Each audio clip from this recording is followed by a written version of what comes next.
बिहार में सम्राट सरकार को एनकाउंटर राज कहा जा रहा है। अब तक 13 एनकाउंटर हो चुके हैं। पहले एनकाउंटर पर विपक्ष सरकार को घेरता था, लेकिन भोजपुर में भरत तिवारी के एनकाउंटर में सत्ता पक्ष के तमाम मंत्री ही सरकार से सवाल पूछ रहे हैं।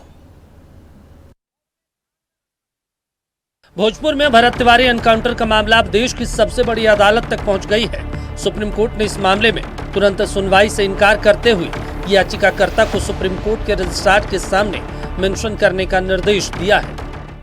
देखिए, घटना जो भी हो, उस घटना में हम सब लोग अफसोस जाहिर करते हैं और अफसोस जाहिर सिर्फ नहीं करते हैं, घटना के सच्चाई को पता लगाने के लिए बिहार की सरकार और सम्राट चौधरी ने न्यायिक जांच कराने का आदेश दिया है। न्यायिक जांच होने दीजिए, दूध का दूध और पानी का पानी होगा। जो इसमें घटना में संलिप्त रहेंगे किसी भी कीमत पर नहीं बचेंगे। भोजपुर में आम लोगों में इस घटना को लेकर बहुत आक्रोश है। ग्रामीणों का आरोप है कि भरत ने आत्मसमर्पण कर दिया था और अपने पिस्टल फेंक दी थी। इसके वीडियो सोशल मीडिया पर वायरल हो रहे हैं। भरत का कोई क्राइम रिकॉर्ड नहीं था, वो मानसिक तौर पर स्थिर नहीं था, लेकिन पुलिस ने उसे 4 से 5 गोली मारी। सरकार ने जुडिशियल इंक्वायरी के आदेश दिए हैं। 4 पुलिस वालों को सस्पेंड भी कर दिया गया है, लेकिन न लोगों का आक्रोश कम हो रहा है, न इस पर राजनीति थम रही है। भोजपुर की ये घटना अगड़ा बनाम पिछड़ा की लड़ाई में भी तब्दील हो चुकी है। बीजेपी और जेडीयू यानी सत्ता पक्ष में भी इस घटना को लेकर नाराजगी है। हमको तुरंत कितना दिन में हमको न्याय मिलेगा, हमको हम सुनना चाहते हैं। एक निर्धारित किया जाए इस मैटर को, कितने दिन में हमको न्याय मिलेगा, वो निर्धारित समय किया जाए, तब हमारे संतुष्टि मिलेगी। मान लीजिए समाज में कोई भी अच्छा काम के लिए कोई मुद्दा उठाएगा, उसको लोग गोली मार देगा, तो कौन उठाएगा? तो जो उठाएगा तो मारिए। कितना लोग को मार रहे हैं, इससे रुकने वाला नहीं है। जंग छिड़ गया है, ये समझ लीजिए कि इसका विकल्प निकाल के मानेंगे। चाहे ये लोग कतनो चाहेगा कि गाड़ दे, हम लोग गड़ने वाला नहीं है। हम लोग उजागर करेंगे, रोड जाम करना पड़े, ट्रेन जाम करना पड़े, चक्का जाम करने में, हाँ, जितना जिला में चाहे जितना बिहार में आदमी है सब लोग जाम करेंगे। इसका इंसाफ दिला के मारेंगे। महादेव का मंदिर में कितना उन्होंने योगदान दिए है, कहने जोग नहीं है। हम लोग सुने तो एथी पड़ गया कि कैसे क्या हो गया। स्थानीय मुद्दा उठाता था, वो उठा रहे, बहुत गरीब के मसीहा था लड़का, समझ जाइए। किसी का कोई भी जात का, ये नहीं है कि एक ही जात का ब्राह्मण है तो ब्राह्मण नहीं, सब जात का। घर से झगड़ा करके पैसा लेकर जाता था, गरीबों के काम करता था सर, समझ जाइए। संजय झा का कहना है इस मामले में 4 पुलिसकर्मियों का निलंबन काफी नहीं है, समयबद्ध जांच कर दोषियों को सजा मिलनी चाहिए। वहीं पूर्व केंद्रीय मंत्री अश्विनी चौबे और आरा के सांसद सुदामा प्रसाद ने इसे फर्जी एनकाउंटर करार दिया। हालांकि पुलिस का अब भी दावा वही है कि पहले भरत ने गोली चलाई थी, जिसके जवाब में पुलिस ने फायरिंग की। तो सरकार को रिजाइन करना चाहिए।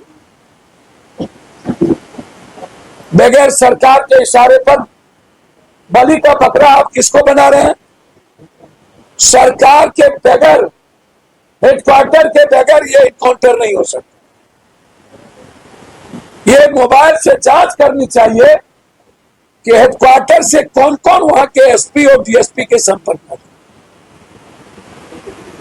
और बीजेपी के मंत्री और बीजेपी के नेता यदि बोल रहे हैं इनकाउंटर हुआ है, तो आप शहीद की घोषणा करवाइए, सीबीआई इंक्वायरी करवाइए।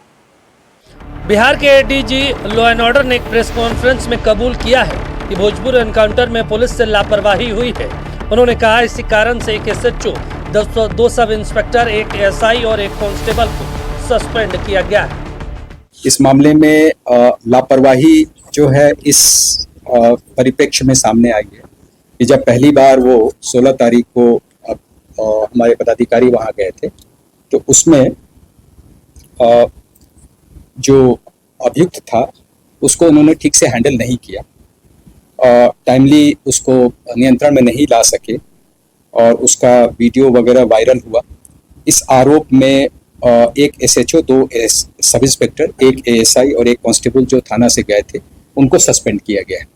मैं कभी अपराधी के सामने झुकने वाला व्यक्ति नहीं हूं। अपराधी हर हालत में जाएगा, उसको बिहार छोड़ना होगा। कोई रोक नहीं सकता है। अपराधी के लिए कोई जगह नहीं है। सम्राट चौधरी हर हालत में बिहार को अपराध मुक्त बनाएगा। सबसे ज्यादा तंग तबाह परेशान अति पिछड़े को किया, दलित समाज को किया। इसलिए मैंने कहा चाहे वो उत्तर प्रदेश हो या बंगाल हो, यहाँ तो भाई सम्राट चौधरी आपका बैठा है। कोई माय का लाल अति पिछड़ा को छू नहीं सकता है। 15 अप्रैल से शुरू हुए सम्राट राज में एक हफ्ते बाद 12 अप्रैल को पटना में दिलीप कुमार का एनकाउंटर हुआ।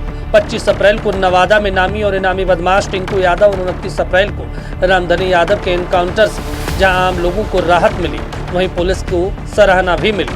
भारत का एनकाउंटर सम्राट शासन में 13वां एनकाउंटर है और वक्त की सुई इस तरह से घूमी है कि पहले जहां एनकाउंटर को लेकर सराहना मिलती थी, वहीं अब विपक्ष के साथ साथ सत्ता पक्ष भी जमकर खरी खोटी सुनाने लगा है।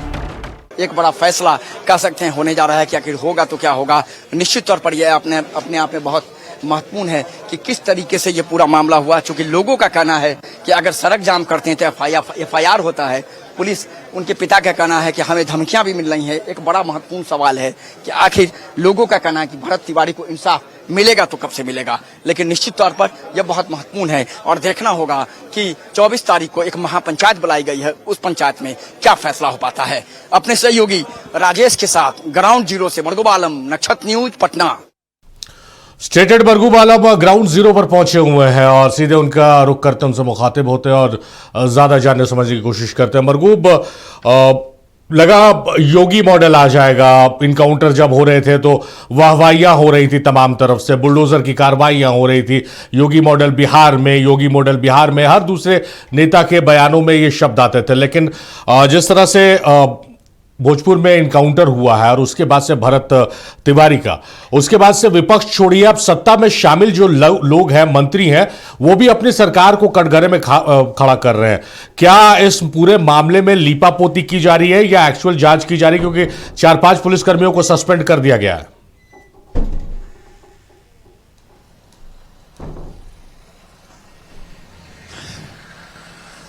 देखिए इब्राहिम जी, 2-3 चीज समझने की कोशिश करनी होगी।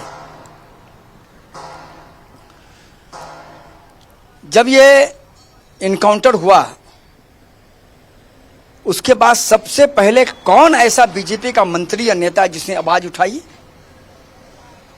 उनका नाम है शिक्षा मंत्री मिथिलेश तिवारी। कहा घटना दुखद है, गोली मारनी थी तो पैर में क्यों नहीं मारा? वो अपराधी नहीं था। अश्वनी चौबे ने कहा कि हम सभी कार्यक्रम स्थगित कर चुके हैं, जांच कराओ, जेल भेजो पुलिसकर्मियों को। उन्होंने कहा इसमें जांच की भी जरूरत नहीं है। संजय झा जी ने दबे जुबान में कहा कि बिल्कुल पूरे मामले की जांच होनी चाहिए, कार्रवाई होनी चाहिए। अब बचा क्या था सरकार के लिए? कुछ नहीं बचा था। जब सरकार को लगा कि विपक्ष चिट्ठी लिख रहा है सीबीआई जांच का, विपक्ष का कोई बहुत बड़ा चेहरा तो अभी तक उनके घर नहीं गया। हमने उनके पिताजी से पूछा, उनके रिश्तेदार से पूछा, लेकिन जब सीबीआई जांच की चिट्ठी लिखी विपक्ष नेता प्रतिपक्ष ने और 4-4 बड़े नेताओं के जब प्रतिक्रिया आ गए तो मुख्यमंत्री को लगा कि नहीं, अब तो सरकार के पारदर्शिता पर सवाल उठना शुरू हो गया। तो सरकार ने जुडिशियल इंक्वायरी का आदेश कर दिया। रिटायर्ड जज के अध्यक्षता में जो कमेटी है वो जज की जांच करेगी। उस पर तो सवाल हम नहीं उठा सकते हैं, इसलिए कि चीफ मुख्य पटना हाई कोर्ट के रिटायर्ड न्यायाधीश होंगे, वो चाहे कोई भी व्यक्ति हो, उनका रिपोर्ट आने दीजिए। लेकिन परिवार ये कह रहा है कि आप जांच रिटायर्ड न्यायाधीश से कराओ, जांच डीआईजी से कराओ, जांच आईजी से कराओ, जांच आप सीबीआई से कराओ, जांच आप किसी एजेंसी से कराओ। आप बॉन्ड लिमिटेशन दो कि हम अक्टूबर महीने तक रिपोर्ट लेके कार्रवाई कर देंगे। बिना बॉन्ड लिमिटेशन के काम नहीं चलेगा। ये भरत तिवारी के पिता ने हमसे एक्सक्लूसिव बातचीत में यह बात कहा। एक और थोड़ी चौंकाने वाली खबर है इब्राहिम जी।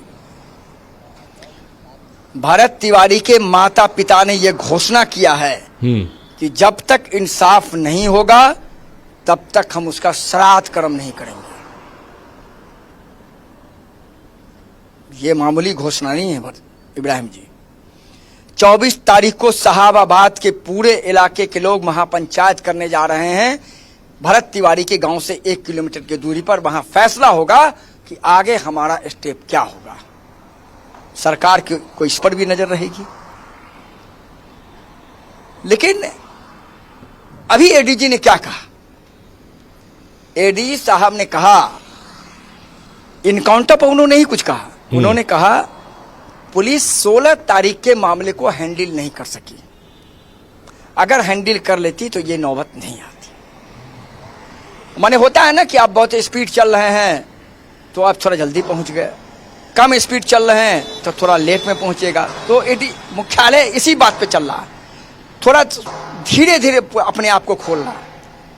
इसीलिए ये लैप्सेस हुई है, गलती हुई है, हम स्वीकार करते हैं। हमने पुलिसकर्मी को सस्पेंड कर दिया है। डीआईजी साहबाबाद पूरे मामले की जांच करेंगे। अच्छा, एक चीज समझाइए मरगूब हमको। एडीजी साहब का आप जिक्र करें, एडीजी साहब ने प्रेस कॉन्फ्रेंस कर कहा कि भाई पुलिसकर्मियों को सस्पेंड किया गया। उसमें अपने दर्शकों को बता दें कि एक एसएचओ, 2 सब इंस्पेक्टर, एक एएसआई और एक कांस्टेबल को सस्पेंड किया गया। अमूमन ऐसी तस्वीरें आती है और ज्यादातर तस्वीरें बिहार से आती है जहां पर पुलिसकर्मी रेड करने जाती है और पुलिसकर्मी पर हमला हो जाता है। पुलिस के पास हथियार हाथ में होता है लेकिन वो अपने बचाव में फायर नहीं कर सकती है। पुलिस के पास हथियार है लेकिन अख्तियार नहीं है। यह समझने की आवश्यकता है। जब तक मुख्यालय के बैठे वरीय अधिकारियों का आदेश नहीं होगा पुलिस इनकाउंटर गोली नहीं चला सकती है।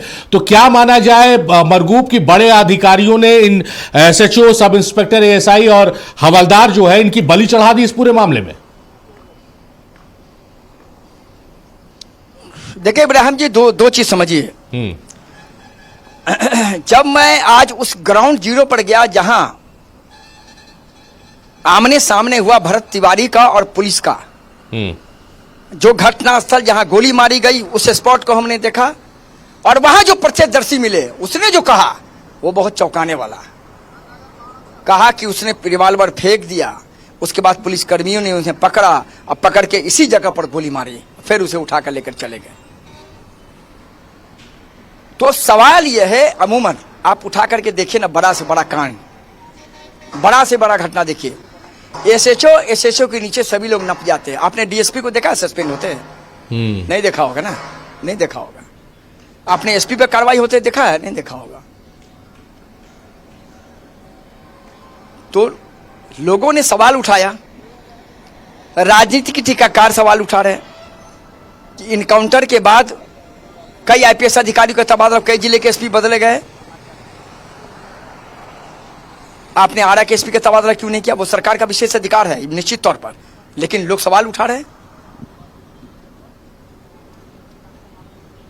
लेकिन परिवार वालों का इब्राहिम जी एक ही लाइन कहना है, समझिए। हम अभी बस उनके घर के पास ही थोड़ी दूरी पर है।